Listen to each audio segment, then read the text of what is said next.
दोस्तों, बॉलीवुड में कुछ ऐसे एक्टर्स हैं जिनका चेहरा देखकर ही सच्चाई झलकती है। उनमें से एक है नाना पाटेकर। उनका गुस्सा स्टाइल है, ईमानदारी उनका हथियार। वो एक्टर नहीं बल्कि एक इमोशन है जो हर किरदार को अपनी ज़िंदगी बना लेते हैं। आज हम जानेंगे इस लेजेंड की कहानी, एक सच्चे इंसान की जो पर्दे पर भी रियल है और असल ज़िंदगी में भी।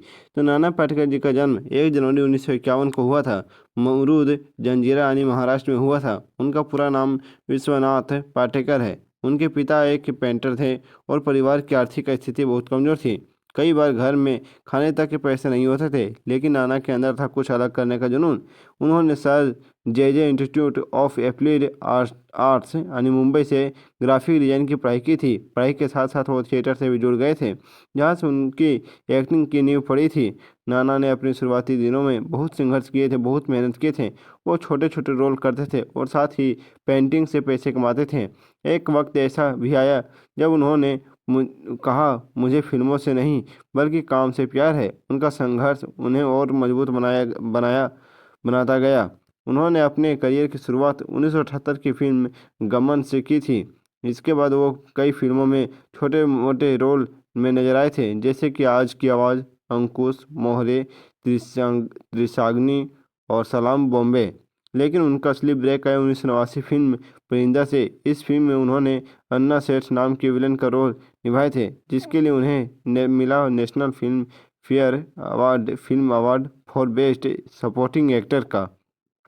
उनका डायलॉग, उनका गुस्सा और उनकी आंखों की ताकत ने सबको हिलाकर रख दिया था।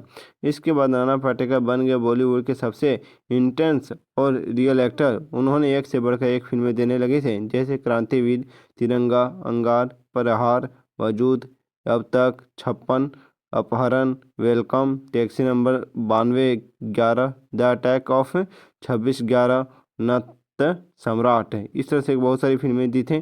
क्रांति वीरानी 1994 में यह फिल्म आई थी। इस फिल्म ने तो उन्हें सुपरस्टार बना दिया था। इस फिल्म के लिए उन्हें मिला national film award for best actor. उनके डायलॉग्स आज भी याद है, डर के आगे मौत है और मौत के आगे मैं।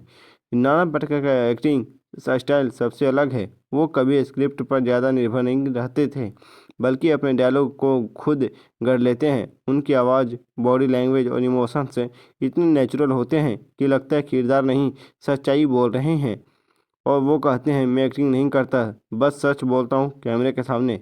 नाना पाटेकर की शादी नीलकांति पाटेकर से हुई थी। उनके एक बेटा है मल्हार पाटेकर।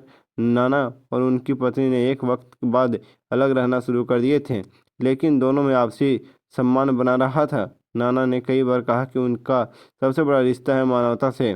वो एक साधारण जीवन जीते हैं, ना कोई दिखावा, ना कोई लग्जरी। नाना पाटेकर सिर्फ एक्टर नहीं बल्कि एक रियल लाइफ हीरो हैं। उन्होंने किसानों के लिए बहुत काम किए हैं। वो और मकरंद अनासपुरी ने मिलकर नमक फाउंडेशन भी बनाया है, जो सूखा प्रभावित किसानों की मदद करता है। उन्होंने अपनी कमाई का बड़ा हिस्सा गरीब किसानों को दान कर दिए हैं। वो कहते हैं, अगर तुम्हारे पास ज़रूरत से ज़्यादा है तो किसी और की ज़रूरत पूरी करो। अब बात करते हैं उनके अवार्ड्स की। तो नेशनल अवार्ड 3 बार मिल चुके हैं, जो परिंदा फिल्म, क्रांतिवीर और अग्नि साक्षी से। फिल्म फेयर अवार्ड मिली है। बहुत सारी ऐसे मल्टीपल विनर्स जीते हैं, ऐसे अवार्ड जीते हैं। उसके बाद मिली है पद्मश्री, और यह अवार्ड 2013 में मिली थी, जिसमें कि भारतीय सरकार द्वारा सम्मानित। वो भारतीय सिनेमा के उन कलाकारों में से है जिनकी एक्टिंग को रियलिज्म का प्रतीक माना जाता है। हालांकि नाना का नाम कुछ विवादों में भी आया है, लेकिन उन्होंने हमेशा कहा, मैं जो बोलता हूँ सच्चाई से बोलता हूँ, झूठ से मुझे डर नहीं लगता। उनकी साफ गोई ही उनकी पहचान है। आज नाना पाटेकर की नेटवर्थ लगभग 40 से 50 करोड़ रुपये है, लेकिन वो आज भी साधारण जीवन जीते हैं। वो महंगे कपड़े नहीं पहनते, ना महंगी कारों के शौकीन है। वो कहते हैं, जो इंसान जमीन से जुड़ा रहता है वो सबसे ऊंचा उठता है। नाना पाटेकर सिर्फ एक्टर नहीं बल्कि एक सोच है। उनकी ज़िंदगी सिखाती है कि सफलता का मतलब शोहरत नहीं, सच्चाई है। वो लोग जो वो पर्दे पर गुस्सा दिखाते हैं, लेकिन दिल में बस इंसानियत रखते हैं। अगर आपको ये वीडियो पसंद आया हो तो लाइक, कमेंट और शेयर करना मत भूलिएगा, क्योंकि ऐसे ही सच्चे कलाकार हर युग में नहीं आते। तो इस वीडियो में इतना ही, फिर मिलते हैं नेक्स्ट वीडियो में। तब तक के लिए बाय बाय।